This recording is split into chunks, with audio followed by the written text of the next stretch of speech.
Okay, first of all, tell me your name and your date of birth and where you were born. Bryan Reed, Bryan Hoyt Reed. I was born in Cane Hill in 1925. And your parents? John Hoyt Reed and Rosie Lou Spinks. She was a Spinks before she married. Okay, and this interview is by Scott Davis. And tell me about your earliest memories of Cane Hill. Well, I guess probably starting to school and going to the store at Cane Hill when I started to school. I was living at Clyde, and I didn't know too many people in Cane Hill. I remember my dad and mother brought me to the drugstore in Cane Hill to visit with Johnny Miller and Evie Miller. They was my dad's first cousin, Evie Miller. And they's pretty good people. And he run the post office for a long time. And then later, Shakers took over the post office. And he was good guy. What year did you go to school in Cane Hill? Did you start? I started in, well, let's see, I guess 1931. Tell me about going to school in Cane Hill, what it was like when your earliest memories of going to school. I never was a very good student. I always thought I was smarter than the teachers, and that didn't work very good. I can see today. But my memory was good with Cane Hill. I liked K School. I liked all the students, and still seemed like a family to me, but there's not many of them left. Most of them's already died and gone on. Who are some of your classmates? Well, Squirt Carnes, and he died early in his 40s. And I helped him get the job at the bank. I knew him good there because I was borrowing money and dealing pretty good. And I had a first cousin that was working there and moved to Oklahoma City. And I told him about it. And I said, I think you can get the job. And he did. And he done well there. Tell me about when did you first move to Cane Hill? I moved to Cane Hill in 1957 on the Jim Bite place. And it was as I was a young boy going to school at one of the nicest places in Cane Hill. The house was nice. They built it new. Jim Bite did. And then we had the cannon factory right down in front of my house, and it run 1 year after I was there, and then it shut down. And then later burned.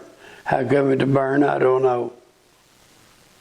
Now, is that Pyatt place right there on the corner where you were? Yeah, right there where I lived there about 25 years. And then I built that new house and lived there 25 years. And then I built that other house I've still got.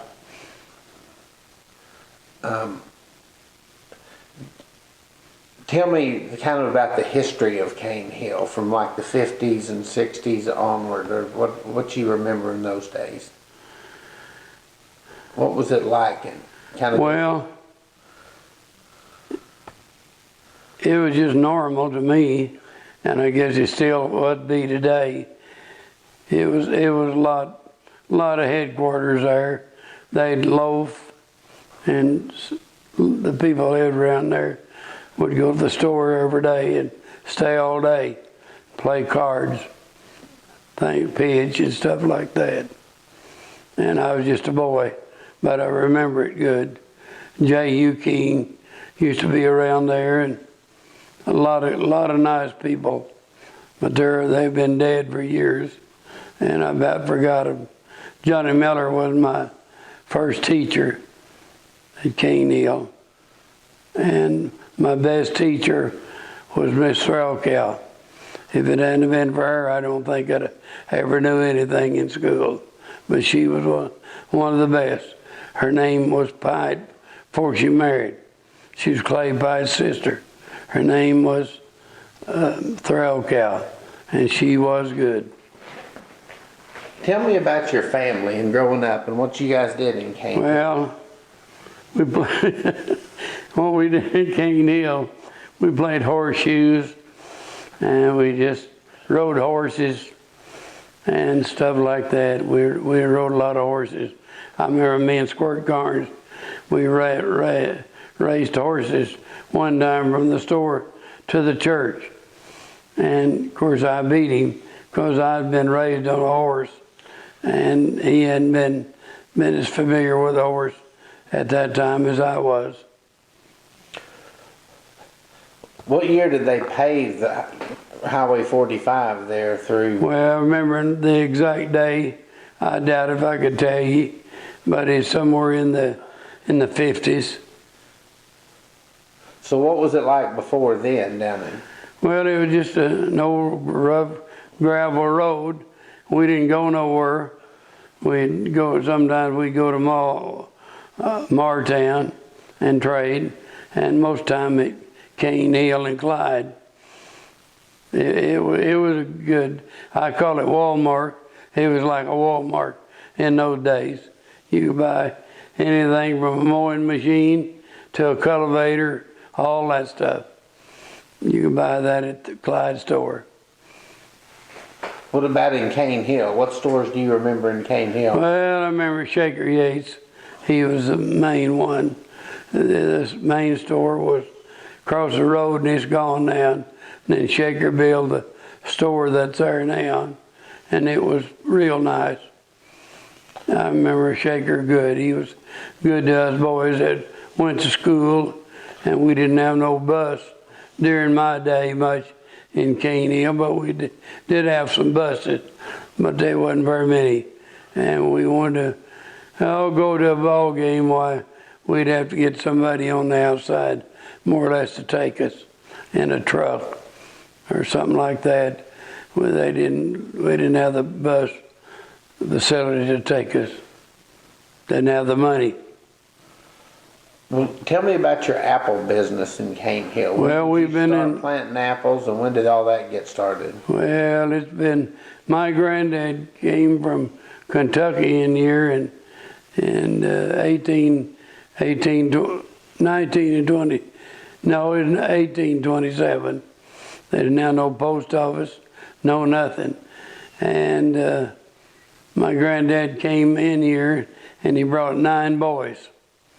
And all of us Reeds are related through those 9, through that old man Reed.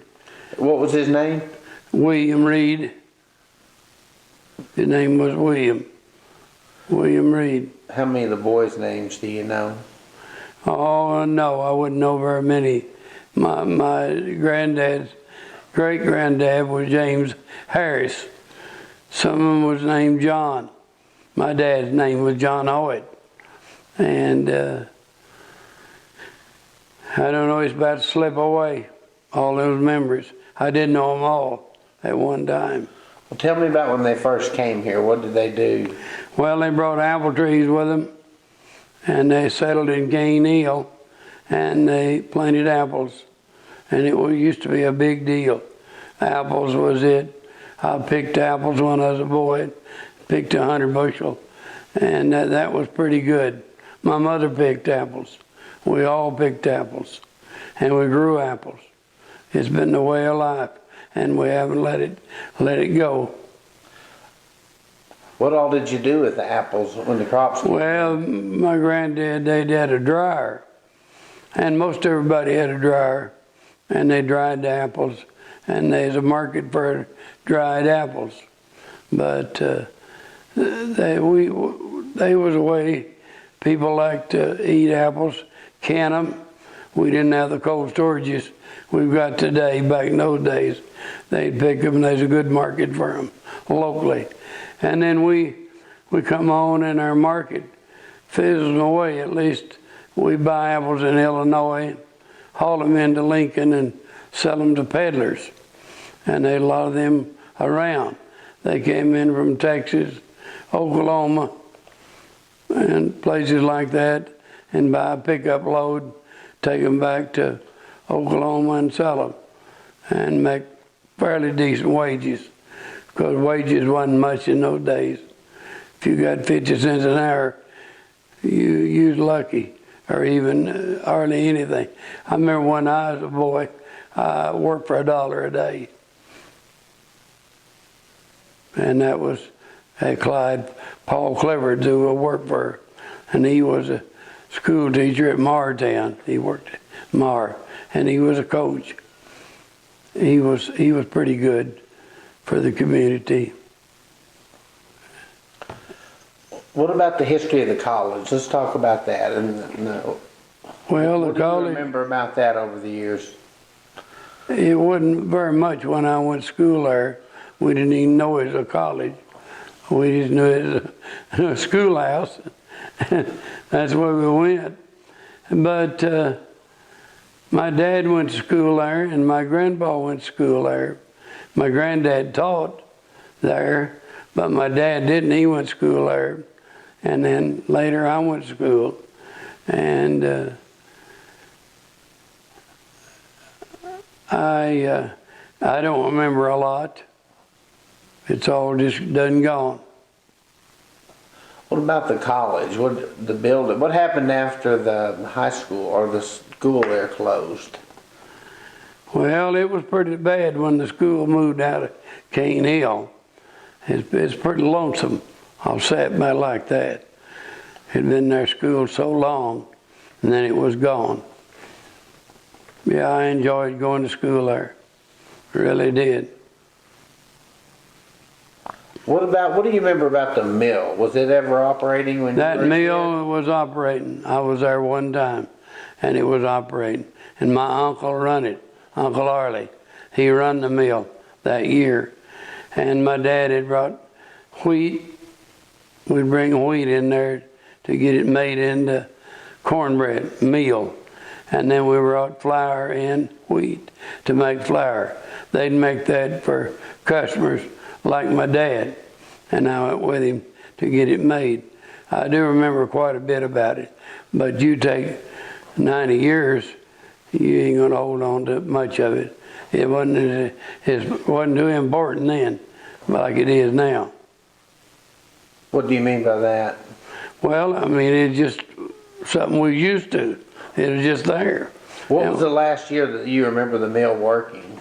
I don't remember the year exactly, but it's somewhere along in the early 40s, or I graduated from high school in 43, and it was not working then.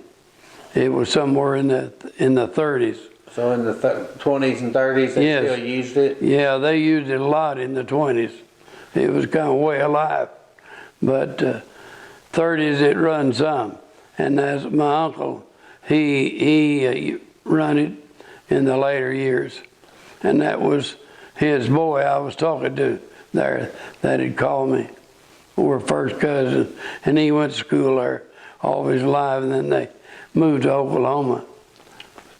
What years was the canning factory running? Well, it run a long time. That was a pretty good way of life for the women.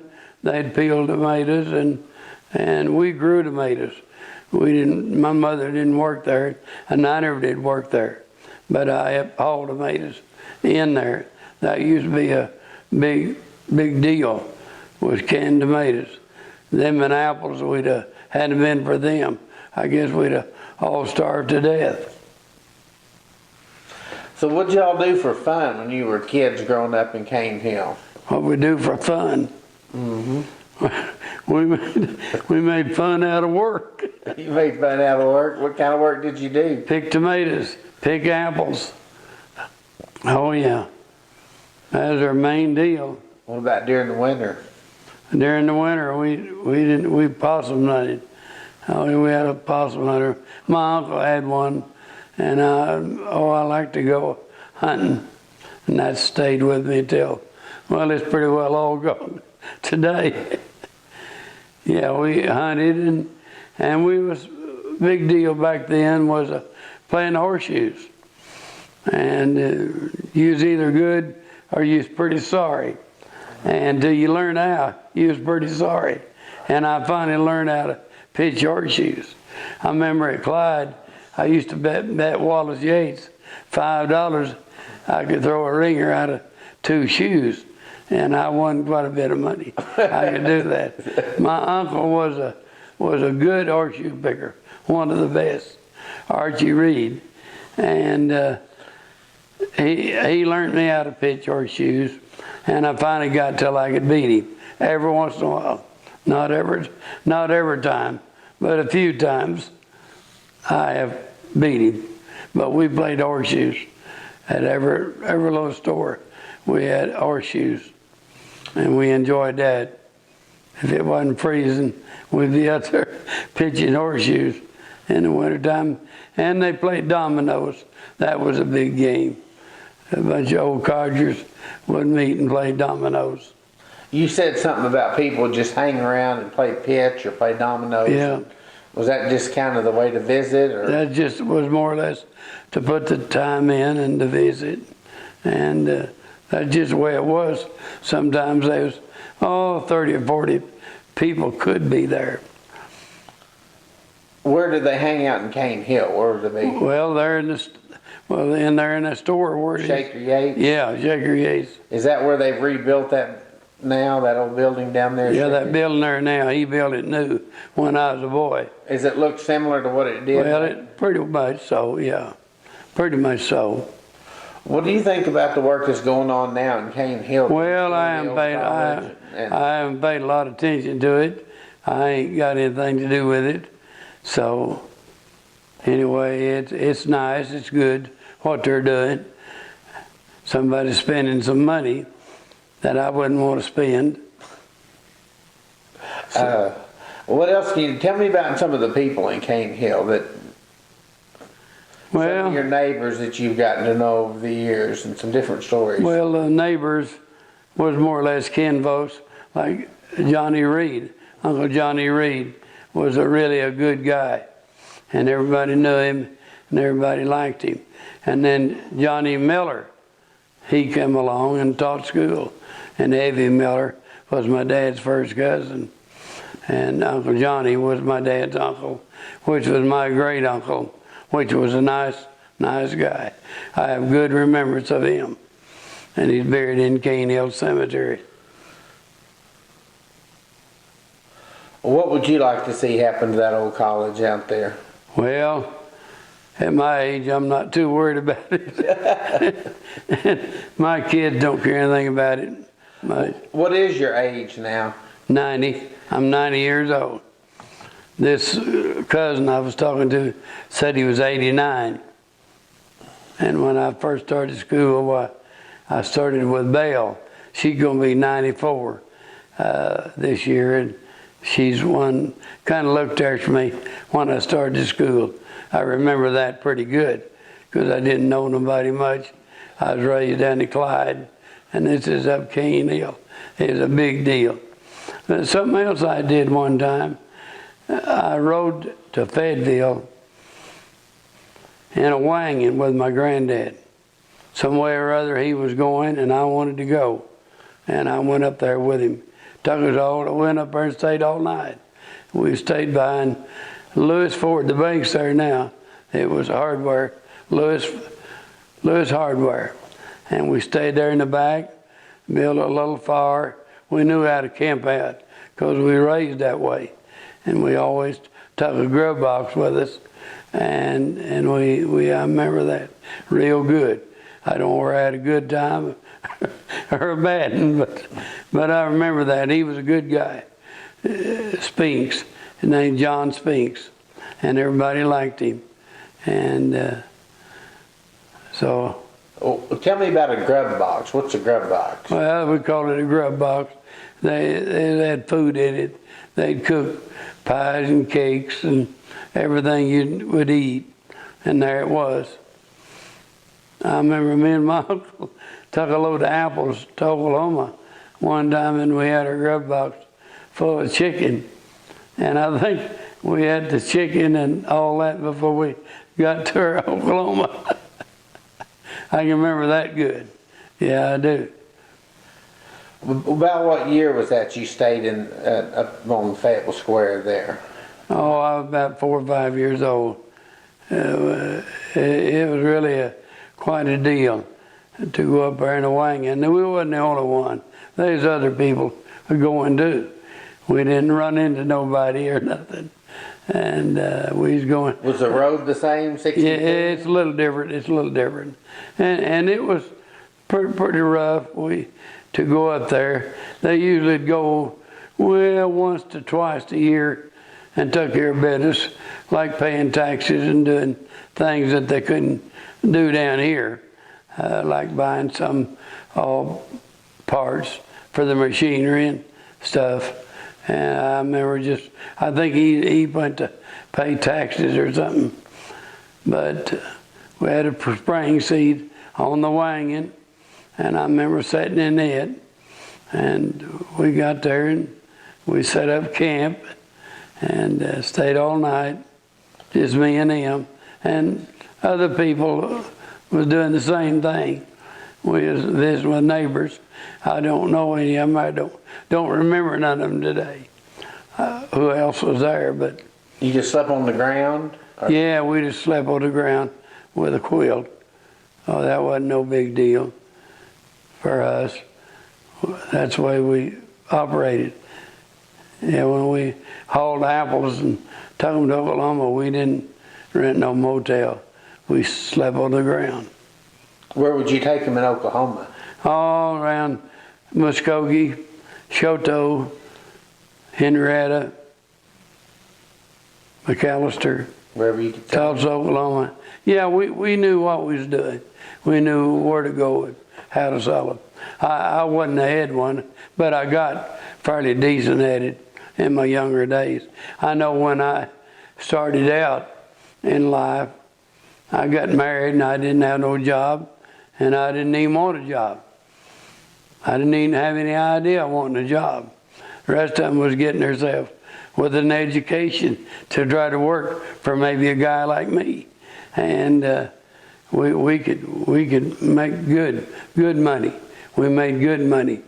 I remember one time I was making more money than anybody around because they was working for somebody else. And so how'd you do it? What was your trade? Well, mine was selling apples to the customer. We'd knock on doors. Today it'd be kind of low grade, but then it was good. They'd be tickled to death.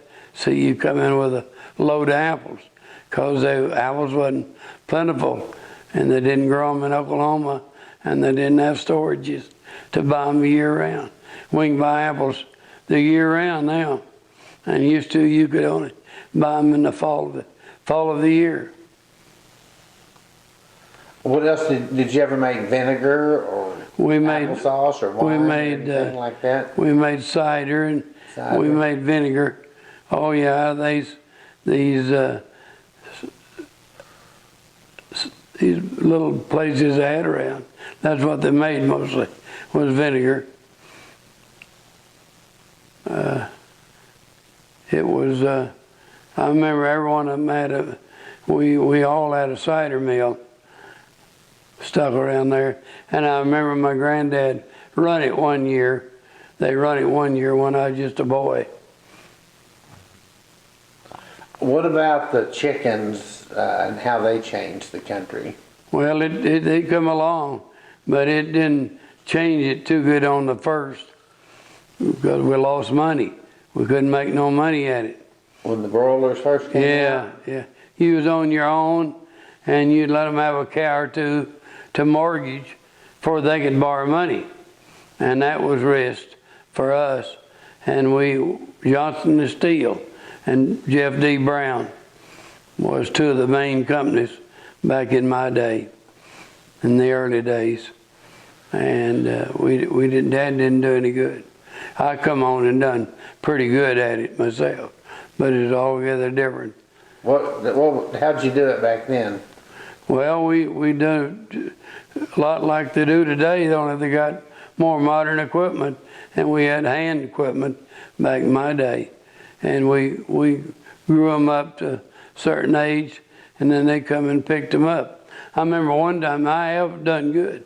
I Well, the first bunch I ever grew, I made enough to buy a farm. I sure did. And now you'd have to work a lifetime to pay for a farm.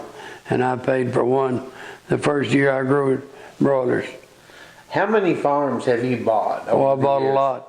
I bought a lot. And I still own quite a few. So Yeah, I you- sold that to the Leach boy. They call him Leach, and I don't know him as Leach, but I didn't know him, know of him. I was a good friend to his dad, and to Bill Shannon. Bill Shannon was my main guy, and Raymond Leach was my partner. Oh yeah, I've had I can't say nothing but good about both of them. I was in partners with Raymond, and I borrowed money off of Bill Shannon. Yeah, and I went and bragged on him, what a good guy he'd been. And he did the same thing back to me when he quit. What stories can you think of that I haven't asked you about? Some other things you could tell about Cane Well, Hill? Or about the Reeds? Well, the Reeds was all pretty good people to me. They carried the Reed name, and they're honest, and they'd pay their debt, and their word was good. Like today, you didn't have no doubt of me being here, did you? No. Well, that's pretty good. A lot of people don't even do it if they could remember it. They don't think it's important. But we live by the golden rule. That's what we believed in. It was a golden rule. If you can't live that, you're not very good. And I believe in living the golden rule. And we all did. We was raised up with the golden rule. I remember in the day I said somebody not too many months ago, I said, well, just live the golden rule. What's that? They didn't know what it was. And we're a firm believer. And then others you'd have them to do to you. You believe in that, don't you? Oh, sure. Yeah. But a lot of people don't even know what it is in today's world and care less. But that was one of our teachings as we grew up, was the golden rule. How many different places in Cane Hill did you live? I lived in Cane Hill, right in Cane Hill. I lived there on the old Pike place. And I lived in that house where the nursing home is. I built it new. And in that house I've got there now, I lived in it. And that's where I was at when Ruth died, was in it. And somewhere or other I was so lonesome at that time, and I finally married again, and I married a good woman, Jane. You know her a little. Yeah. And it's been a rough old go. You can ask Wanda Irvin, and she tell you how rough it is out there. And did you ever talk to Wanda? I will, though. You haven't yet. No. Well, she's a good woman. She remembers a lot about Cane Hill. And the Carnes was a good asset to Cane Hill. They came over here and carried the mail, and that was good. And Squirt was one of my best friends. You knew Squirt, didn't you? Mm-hmm. Yeah. From the bank, yeah. Yeah. I don't know, Scott, I guess I didn't think on it much, but there isn't a lot to know about Cane Hill. They're growing up, just little ordinary things, but we played a lot of basketball, and we played a lot of baseball. We never did play football, but that's one of our main games was basketball. And we always had a good team. In fact, the last year I played, we won the county tournament. And our people we played was Martown, Dutch Mills, and Evans, and Summers, and Morrow. That's who we played. And we won all the games that year. And they was all good too. They had Martown always had a good ball team. Well, in the 50s and 60s, how often did you go to Prairie Grove or Lincoln or Stillwell or places like that? Or did you stay pretty close to home? Well, we go to Lincoln usually on Saturday night or Friday and go to a movie, picture show. We'd go that, my cousin and I run around together. It was J.C. Childers.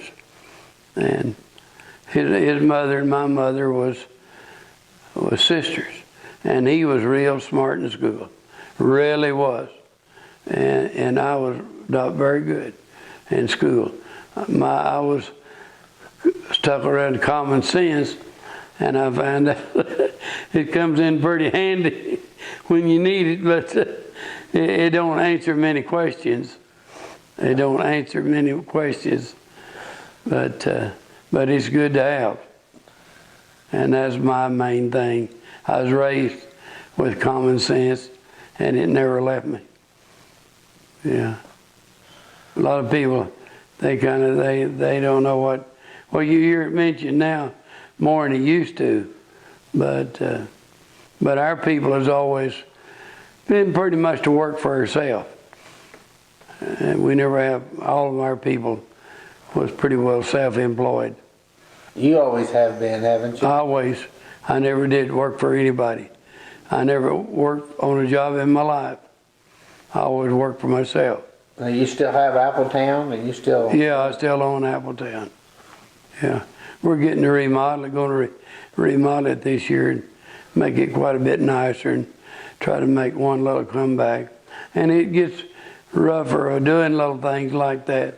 The rules, you got to do this, you got to do that, you got to pay this. You know, it's all rough out there today. When it used to, you kind of made your own rules as you went. Oh, yeah. And it's gotten harder to run a business? It's harder to run a business. Oh, yeah. That's the reason a lot of them went out and move on. The rules are so rough. And a lot of people don't even know what you're talking about. They've never been there. They've never been there. But we made it through it. And we're 90 years old and still going. Well, what's the trick to success? Knowing how to handle money. If you can't handle money, you ain't gonna have no success. So how do you handle money? Just know how. There's no secret. There's a lot of secrets to it. Live pretty well your means, not live above them. Not live above your means. Oh yeah, there's a lot of secret knowing how to handle money, and that's the reason ain't very many got any. I've been building houses over here. Well, I've been building houses, for probably 50 or 75 years. And it's rough. Everybody has to get I never had a loan on a house in my life. I always had the money to pay for it. And today, nobody can hardly even qualify for a loan. It's a little better than it was, but it's not good today. They ain't got no money here. Never will have any. And then the government will loan them the money if they can qualify for a loan. Well, you will get it done. The real estate will tell you. But not many will qualify, and you sell them on a credit. You work your eyeballs out trying to get everything done to make a dollar. And we usually make a little. We holler pretty loud, but we usually make a little before it's all over.